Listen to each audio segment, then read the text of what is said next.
If you'd like to use one-time password inside Remote Desktop Manager, you can do that by creating an entry directly in your vault. First, you'll have to create the entry itself. In our case here, I'll create it for myself, so I'll use my user vault.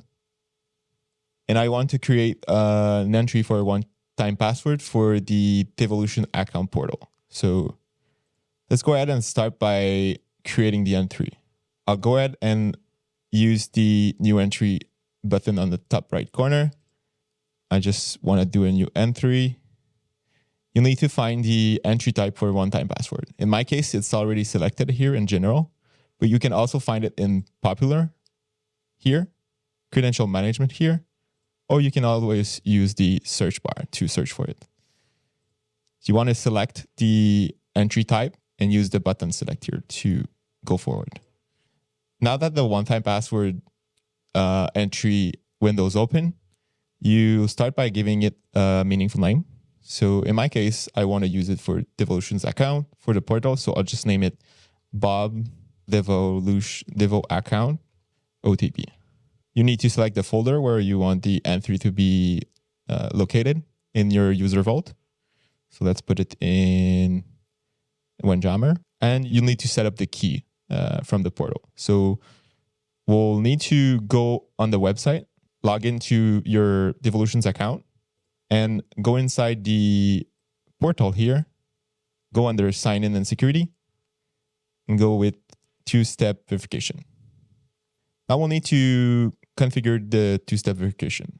So you start by entering your password again. All right, so for step 2, you need to select which method you want to use for the account recovery code. So I'm going to use email. You want to enter your email here. You click send. It will send you a 6-digit code by email that you'll need to use to finish the account recovery process. All right, so I've just received the 6-digit code by email. So I'm going to enter it here. All right, so next step is the recovery code. So it gives you 10 recovery codes that you can either print, copy, or download in case of emergency where you lose your account and you need to use those recovery codes to get your account back. So in my case, I'll just download it, click next here. Now, at the two-step verification process, you need to start by entering your password, but since we already did that part in the account recovery, we don't need to do it again. For step 2, you'll need to choose your two-step verification method. In my case, I'll use Authenticator app, and then it gives you the QR code and the key from there. When setting up the OTP inside RDM, there's 2 ways to get your key.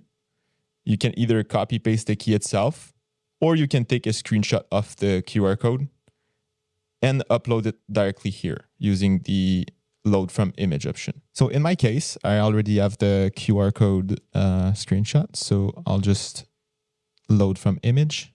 I'll go into this PC, documents, and you'll find Bob_portal_QR code. So I'll use this and just simply by uploading the image, automatically fill in the 2FA key that was taken from the portal. So you can view it and you see it's there. If you go back to the portal, you'll see it matches the key that's here. All right, so now the key has been added and the account has been added as well, uploading the image itself from the QR code. And the application used is for Devolutions website. So you also have the advanced option for the settings. We have time step, code size, and hash algorithm. Those 3 settings are default to what's most common from the 2FA applications that are used on the market right now. So either our own authenticator, Devolution Authenticator, or Microsoft Authenticator and Google Authenticator. That's what they use by default. So we'll leave it to 30 seconds for the rotation of the 6-digit code. Code size will stick with 6-digit, and hash algorithm will stay with SHA-1. We're done creating the entry, so I'll just go ahead and click add. And now from the OTP entry, you can view the one-time password, copy one-time password, or you can edit the properties. In my case, I'll view it and you'll see that it gives me 6-digit. What I can do now to finish the setup of the 2FA on the portal itself, I'll copy paste the OTP here. I'll go back to the portal and I'll paste it here. You'll see that it worked because that's the correct 6-digit code that was supposed to be put there. So the two-step verification is now configured correctly on your portal. We know for sure that the OTP entry is working fine because it was used to finish the setup on the portal itself. Now, what you can do with the OTP entry is that you can use it for specific web session entries. So in our case here, we have the Devolution account website with the username Bob Anderson, well, bob@onejammer.co, his password. And what we can do now is go to properties for the web session entry, and you'll find under connections, one-time password.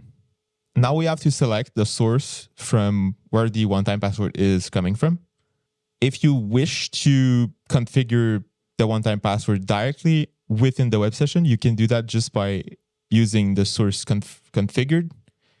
You'll have to redo the whole process that we just did, creating the entry. And since in our case, we have an entry created for that web session, we'll use the linked user vault source. You can use the search here to find the OTP entry that we just created within the user vault. And you can also select the type of usage you want to do with that OTP entry. In our case, we'll stick to none for now, and we'll click update. Now that the OTP entry is linked to the Devolutions account website entry, we'll be able to right-click on the web session, and you can now copy one-time password directly from there if you have to use it. Now that the OTP entry has been linked to your Devolution account website entry, when launching the session, you'll be able to, first, you need to enter your password. It's going to ask me for a 6-digit code, so for the 2FA. Now with the entry created in RDM in your vault, you'll be able to either from the web session entry, copy one-time password, or you can also use the OTP entry that we created there. So let's copy one-time password, and then you can go back to the portal, paste it, continue, and voila, you get inside your portal without having to actually use an authenticator app.